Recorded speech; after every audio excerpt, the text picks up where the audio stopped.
Lwaze lwafika mbukelo lwesihlanu obelilindwe abaningi. Engani phela namhlanje bangenile oMoney In. Kulabo ke hayi zimfa namhlanje kodwa thina abanye ke kusawu lesihlanu njengoba phela asinatwa. Ninganyamalali phela bangani bethu abaseyintweni namhlanje nathi sonibona ngesonto elizayo uma sesivelile efasteleni. Yey akushisa kushisi kuhlasele izivuvu esixakile ke lapha eminyango kanti niyanxuswa ke babukela ukuthi nijwayele phela ukuphuza amanzi kanye nje nokungahambi isikhathi eside ke elangeni. Lapho kwahlelweni nakhona ukuthi ngesikuphathele khona njengoba wazi ukuthi ulesihlanu today sizobeke sijuxuza noIshmael Murobe wodumo lwengoma. Ithini wakhona? Robaliteka. Robaliteka. Oh usozelwe. Ngasekuzele sana. Oh ndisho nakaloku ongekabikho. Kuyikhona. No avulekile amasango. Yes, sonke kumnandi kakhulu ke namhlanje ekhaya. Mbukeli ngenene nangenyaniso avulekile amasango ekhaya Jikelele. Uyoqonda ukhumbule kaloku mbukeli into yokubana ikhaya likhaya ngothando imfudumalo nenzondelelo. Kunjalo ke apha ekhaya indlela ekushushu ngayo indwendwe esibanazo sikuphakela ke uvimba ophuphumayo apho ekhaya. Njengoko kaloku etshilo uGawa uMamtshali into yokubana sinendwendwe siniphathele zona kananjalo mbukeli sizawuxhentsa sibile sithi khopho. Qiniseka mbukeli into yokubana awugqushalazi uhleli uthezava uxelela umeza axelela umneza kube mnandi ekhaya. Njimlo ke ukhalosa kalubisi umadlongothi umazipha umamshukuma. Bukela amajenga wetyala masijonge eziphala phambili kule yure.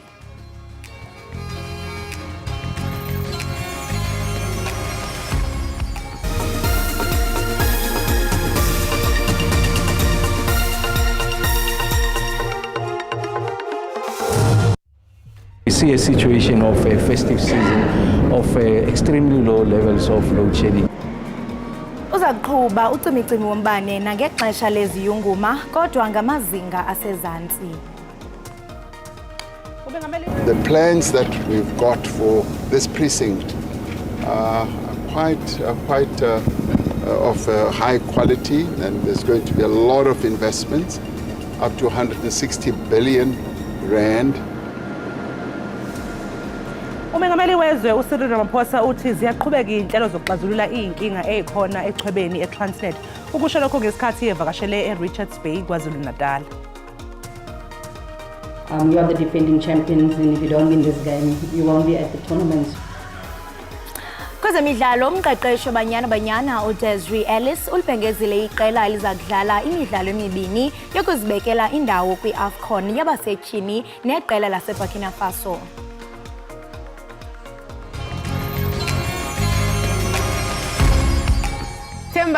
Themba likaMazizi noNzotho lona nguNosifikani uManzotho ubukele iEkhaya Jikelele apho ufumana indaba ezemidlalo nezenkcubeko kanye nezamaciko afana nami. Hlala ubukele ngoLomvulo uyothi ngoLwesihlanu.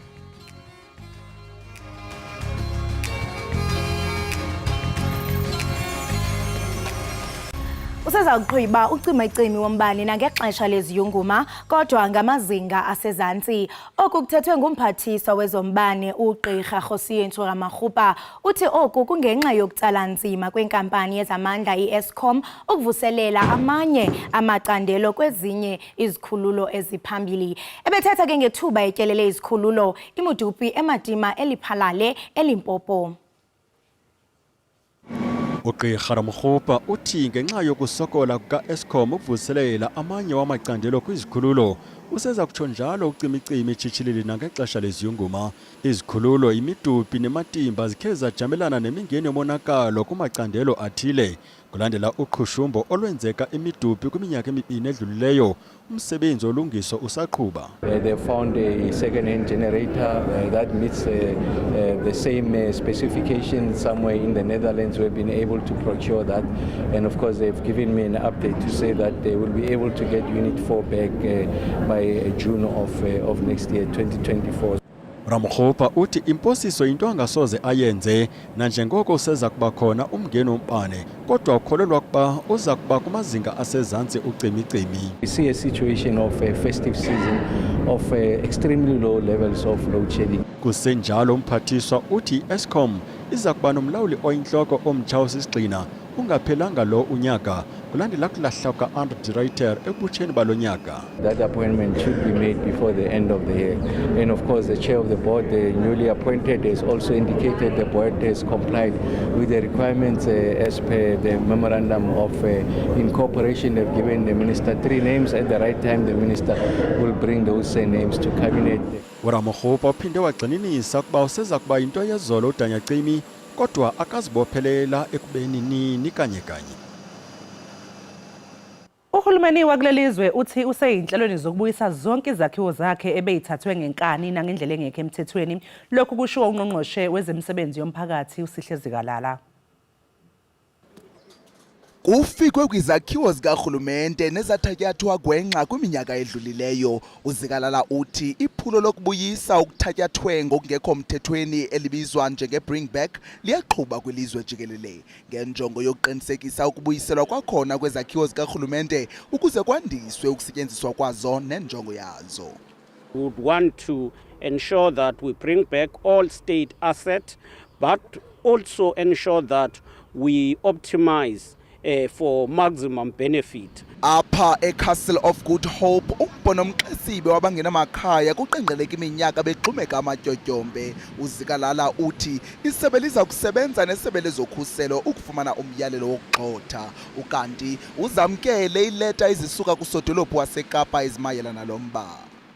We will work with the defense to ensure that they are evicted. And in that process, we will have to get an alternative area where they can stay. To hear that there is finally progress, that's great news. Cape Town desperately needs that property to be cleared, to be restored. People from all over the country have been complaining about the condition of the castle. Isigqeba solawulo lwaseCastle City omathathi wamacandelo karhulumente amele ukusebenzisana ukukhawulelana nesisombululo esingqengqwa nezakuthabathela uluntu ingqalelo. This is a transport hub so that people feel safe, that they feel secure, and that they feel that this oldest colonial building is accessible to all of us. uZikalala uza kuba inxalenye yenkomfa yezakhiwo eKapa neza kushukuxa imiba emayela nokuphathisana kwecandelo likarhulumente nelabucala ukuphuhlisa imeko zezakhiwo ezichaphazelekileyo ukuqinisekisa inzuzo yabaninzi. Zitsala nzima iintsapho ezingathathi ntweni kwiphondo leMpuma Koloni. Unompumelelo Zulu wasembizana kuye kwanyanzeleka ukuba ashiye abantwana bakhe ngasemva ayokhangela umsebenzi kwiphondo laKwaZulu Natal. Kungoku nje intombi yakhe yokuqala yiyo eshiyeke ngasemva ikhathalela abantwana bakamama wakhe. Kodwa abanazimpepha kwaye abaxhamli kwizibonelelo zikarhulumente. Sele imine iminyaka olusapho luphila phansi kwezimeko. Intwazana eneminyaka eli-18 inakekela abantakwabo abane. Kweli khaya kukhe kunqabe nento esiwa phansi kwempumlo. Akuyondawo engicela bangahlala umuntu because iyanetha la. Yonke into ebheke thina sisingabantwana uma akekho ke semsebenzini phandela thina. So naye akasebenzi umsebenzi ocaba. Sebenza ema-kitchen basilala isidlile so akwazi ukuba xa ingaba efayile imali ilentuza ithenga ukudla kwenyanga. Le meko baphile phansi kwayo ibahlukumezile ngakumbi kwemeko yengqondo. Ndiyacinga into yobana ilenzile banoxinzelelo engqondweni and even nempahla zokunxiba abanazo eziba ubona imeko yabo. Uluntu kunye nemibutho yamalungelo abantwana izama ukuncedisa. Ekwenzeni kwethu donation forms sakwazi ufumana imadlana kamba enye imali sayifumana kwigroup yama foreign brothers asi-donate up to a maximum of 3,000 rand sakwazi kubanika yona injalo saphinda senza after imvula ezi sazobancedisa ngokutya. Eyona nto siyibona ke kungumntwana oyintombazane and khona abantwana abangamantombazana abancinci ba-vulnerable kule nto silwa nayo ye-GBV. Uluntu luthi urhulumente uneminyaka emine eyazi imeko elikhaya. Kusemdleni wethu tata ukuba urhulumente abonakale encedisa nemeko ezifana nezi because apha egqibeleni asikhali umntwana ophila ubomi obunjengobu sibubonayo abuhaleleki nokubani. Umasipala eWinnie Madikizela Mandela uthi abantwana abathathu sele bencediwe ngezazisi kwaye kulindeleke ukuba isebe lozinziso loluntu lunikezele ngesakhiwo sethutyana. Ndingulandile Mbulali eBizana. Izwe iQatar elingamanye alawo mazwe agqugquzela ukuthi ziphele inxushunxushu njengoba iIsrael ihlasela iPalestine nje ithi sizoqala kahle namhlanje sivumelwano sokubekwa phansi kwezikhali kanti ke nabantu abathunjiwe sebezokhululwa. Ihlabathi jikelele likujonge ngamehlo abomvu ukuqala kwesivumelwano sokubekwa phansi kwesixhobo emva kombhodamo wemfazwe egquba kumda weGaza.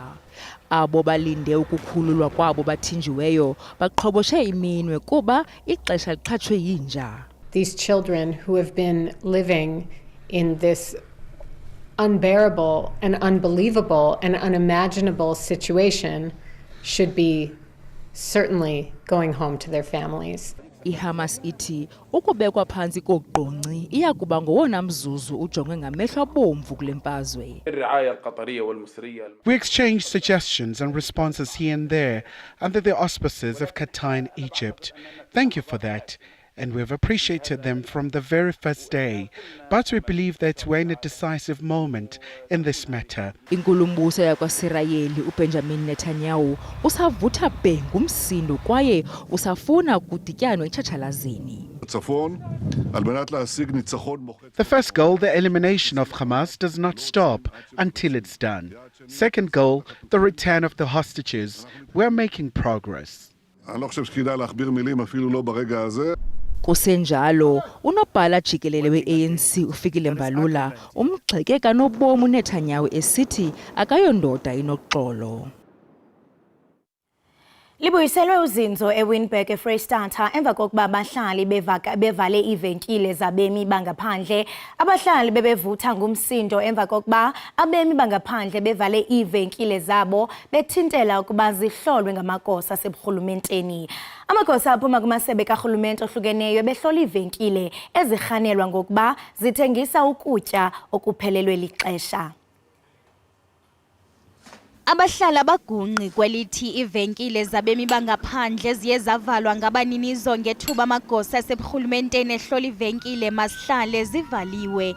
La magosa behlola ivenkile zaseWynberg ze athimba ukutya okuphelelweyo nayo yonke impahla yomgunyathi. Abahlali bathi abanini bevenkile ziye zavalwa kufuneka baqale bacacise ukuba baye bazivalela ntoni ivenkile zabo.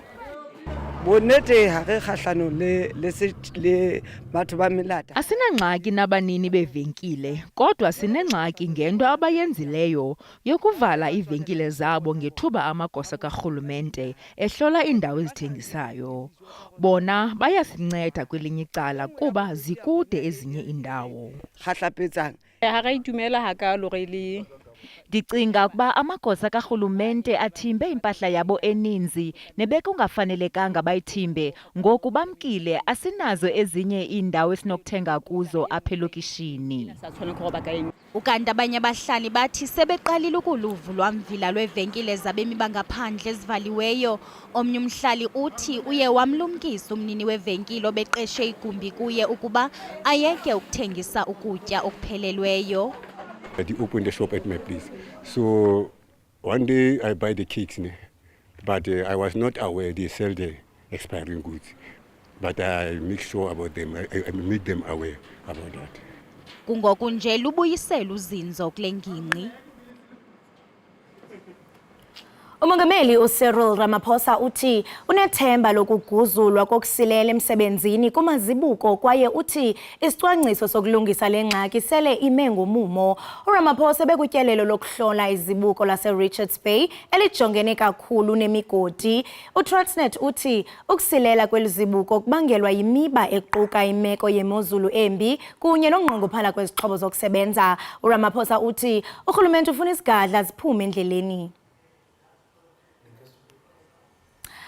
Bukeli masithi qhwi evenkileni iqiniseka ugungqi kubukele Ekhaya Jikelele.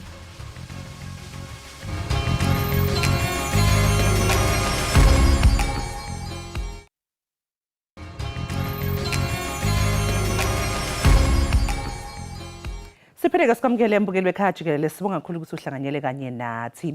Umengameli wezwe uCyril Ramaphosa uphakamise ukuthi luguqulwe uhlelo lokufunda nokufundisa ukuze lihambisane nezinto ezenzeka manje. Ekhuluma engqungqutheleni i-Education International 10th Summit esendini eGoli, umengameli uthi yebo ibalulekile izifundo ezifana nomlando, ihistory, kodwa akusizi kangako ukufunda ngezinto ezazenzeka kudala. Wathi uhlelo lokufunda nokufundisa njengamanje kumele lugxile kakhulu ezintweni zamanje kanye nobuchwepheshe. Ingabe ngempela umnyango wezemfundo uzokwazi yini ukuhlinzeka ngengqalasizinda edingekayo njengoba phela kuseyinkinga engqalasizinda kwezinye ke izikole. Ukutholaka kabanzi ngalokhu sixhumana ngohlelo lweZoom nokhulumela inyunyana yothisha kulelizwe isathu uNomusa Cimbi. Asikubingelele Nomusa, sikamukele ohlelweni ekhaya jikelele, sibonga kakhulu ngesikhathi sakho. Ngiyabingelela msakazi, ngiyababingelela nabalaleli noma ababukeli. Yebo. Umengameli wezwe uthi uhlelo lwezemfundo kumele likhucululwe manje kungabe kusafundiswa ngezinto ezindala kakhulu. Ungayitshisa uthini lenkulumo kamengameli? Yebo, simzwile umengameli ube khuluma emhlanganweni la bekuhlangene khona izinyunyana zothisha onayo isathu ebeyingane yayo izinyunyana zothisha eziphuma kwiAfrika yonkana kuhlanganisa nezinyunyana eziphuma ePalestine naseLebanon kanye naseYemen. Sikuzwile lokhu, siyavumelana njengezinyunyana nathi ukuthi kumele imfundo ihambisane nesikhathi. Kodwa-ke kukhona nathi esingavumelana ukuthi yebo ukufundisa umlando mhlawumbe omunye umuntu engakubukela phansi, kodwa-ke kwingqungquthela besinayo sithe kubalulekile ukuthi abantu bazi ukuthi baphumaphi, kumele bayazi imvelaphi yabo. Imvelaphi iyakusiza ukuthi wazi ukuthi uyaphi, noma ungafunda okusha okwenzekayo kufanele kwenzeke kufundwe oma-robotics, oma-coding. Kubalulekile futhi nathi inyunyana sivele sibekile ukuthi siqalile nathi siyalibamba iqhaza ekuthini sisize othisha ekubafundiseni lezi zifundo. Kodwa angeke sakuyekela phansi okunye okufana nemlando, ngoba ukuze imfundo ingene umuntu kumele azazi ukuthi uphumaphi ungubani. Nomusa, ingabe-ke izifundo ezikhona njengamanje nje ezikoleni ngempela ziyamelekelela yini umfundi ukuthi abe yilungu elibambe iqhaza ekukhuleni komnotho wezwe?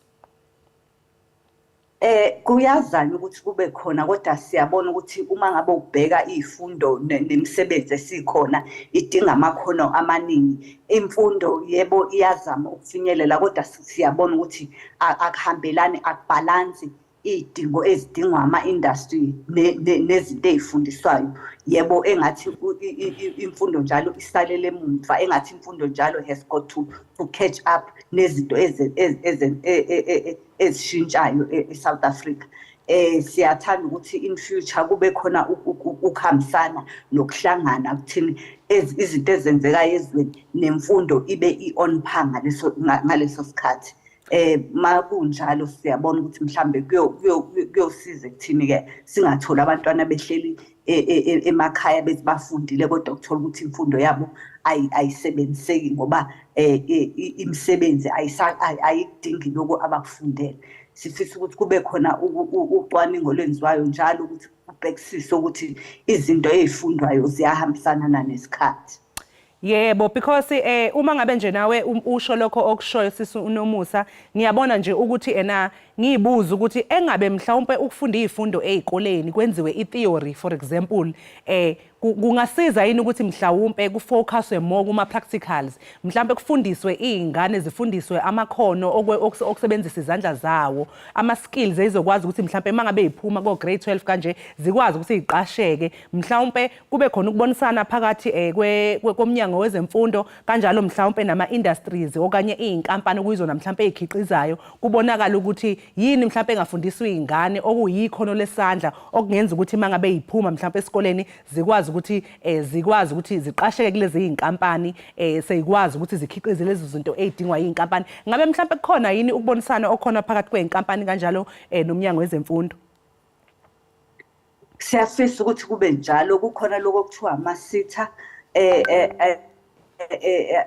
nawo afundisayo noma axhasa ukufunda noma axhasa ukuthi kuxhumane ukufunda ne-industry noma nabaqashi.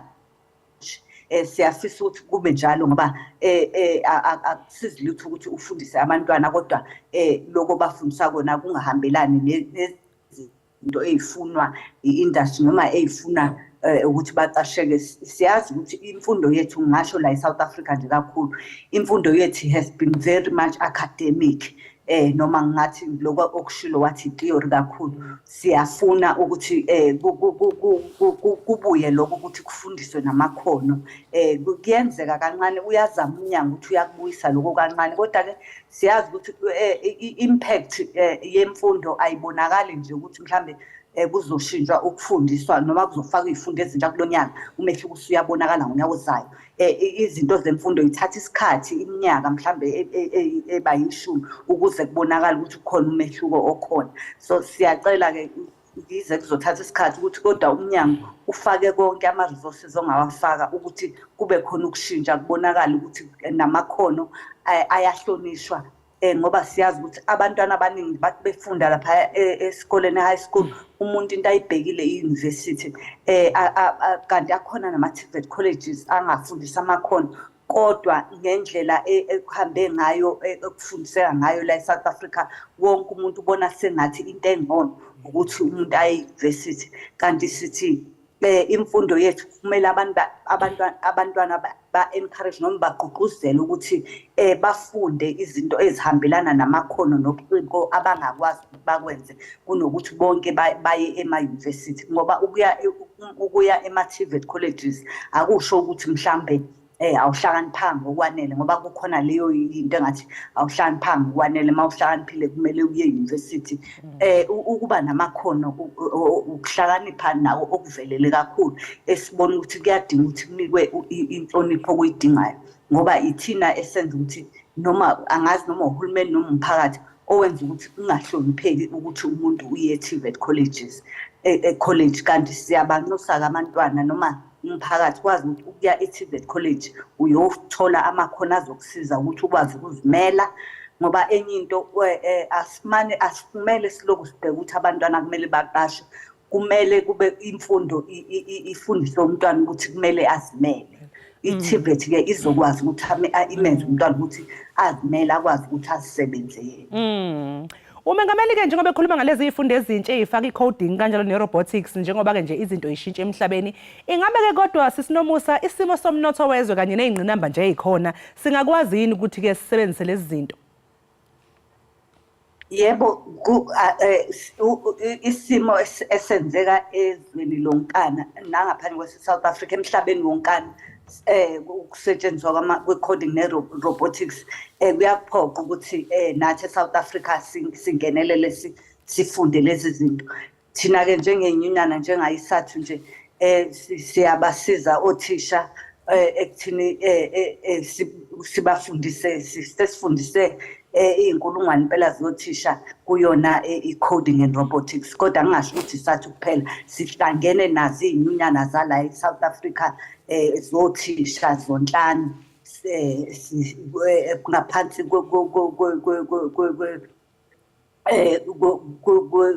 kwe-program esiyenzayo yokufundisa amalungu ethu ukucula amalungu ethu ngolwazi layo. Thina-ke sibhekele kuyona i-coding siyabona ukuthi kukhona umehluko owenzekayo. Bayafunda siyabafundisa othisha ebese bona bahambe bayofundisa abanye othisha ey'kolweni zabo noma kuma-regions noma kuma-districts la bekhona. Kungenzeka yize imali ingekho kodwa kungenzeka futhi kuyenzeka nathi siyalibamba iqhaza njengey'nyunyana ukuthi kwenzeke ngoba siyabona ukuthi isikhathi siyashintsha. Sasiphetha njeke sisinomusa kusaney'kole ey'ntula ingqalasizinda lapho iy'ngane ey'fundela khona ngaphansi kwey'hlahla kanje kanye nokunye. Awucabangi mhlawumbe ukuthi kumele le mali engasetshenziselwa iy'nguquko ey'thile kwezemfundo ithathwe isiwe lapha? Yebo siyazi ukuthi kukhona iy'kole imfundo yethu ayilingani iy'kole ey'semakhaya ziyantula kakhulu kodwa indlela esifake ngayo thina lolu hlelo thina-ke bey'nyunyana ikakhulu isathu lolu hlelo le-coding silifundise ngale ndlela ukuthi uyakwazi ukuthi uyenze noma ungenazo ingqalasizinda zingekho ezingeni eliphakeme usebenzisa lokho nako kuyakwazi ukuthi kwenzeke ngaloko nako kuyenzeka kwamanye amazwe angenazi ingqalasizinda ezitheni kwakhona la eAfrica amazwe afana noKenya akona amazwe esingathi ukuthi advance kangako kodwa ayakwazi ukuthi akwenze angakwenza ngaloku abanako nalana siyazama ukuthi kwenzeke naloko sinako kodwa simnqema-ke simcela nawo umnyango ukuthi awufakele la ungenelele ukuze konke kulingane siyazi ukuthi kuningi ukungalingani eSouth Africa kodwa lokho kungenzeka akwenzeke. Sibonga kakhulu-ke Nomusa Cembi ngesikhathi sakho namhlanje kuseni sikufisele nje-ke nosuku oluhle. Kubonge mina. Lobo-ke mbukeli bekunomusa Cembi okhulumela inyunyana yothisha i-South African Democratic Teachers Union isathu ngamafishane kanti-ke mbukeli besixoxa naye ngenkulumo kaMengameli emayelana noguquko okulindeleke kwezemfundo njengamanje-ke sithi nje-ke qu ngapha ngaseyitolo sizobuya emva komzuzwana.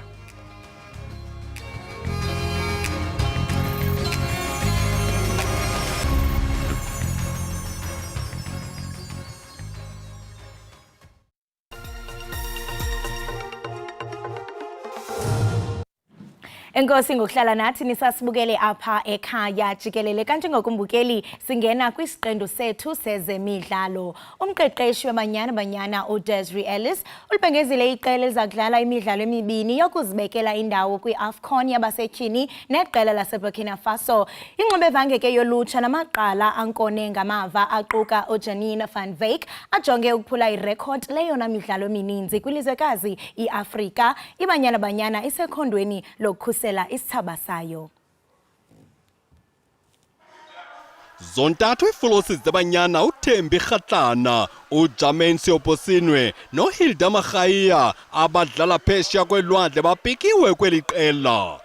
Ulinda Mohlalo odlala eSkotlani ungenile ngelixa uRefilwe Jane engalenzanga ixesha emva kokuswantsuliswa ngumonzakalo kwindebe yehlabathi.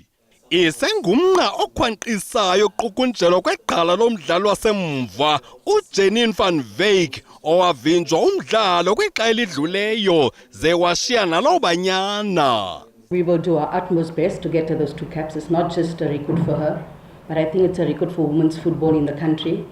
It's a record for SAFA and a record for women's football on the continent.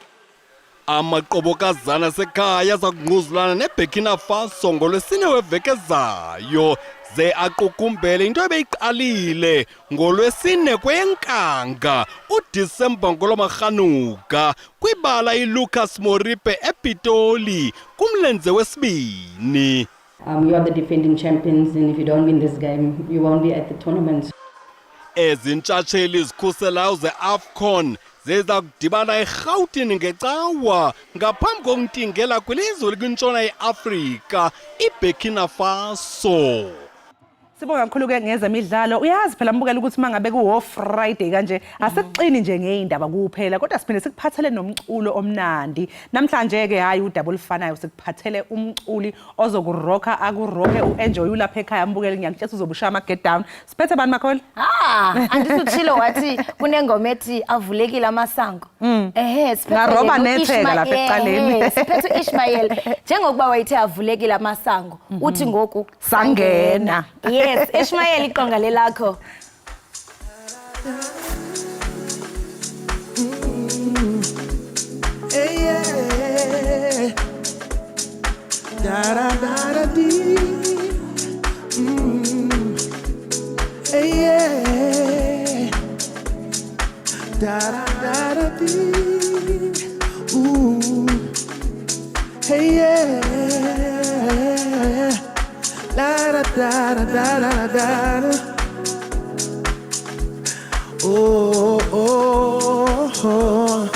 Dala sikukhoda abasivuleli manje sesikhahlele iminyango dala sibancenga abafustani manje sesiphihliza amawindo dala sikukhoda abasivuleli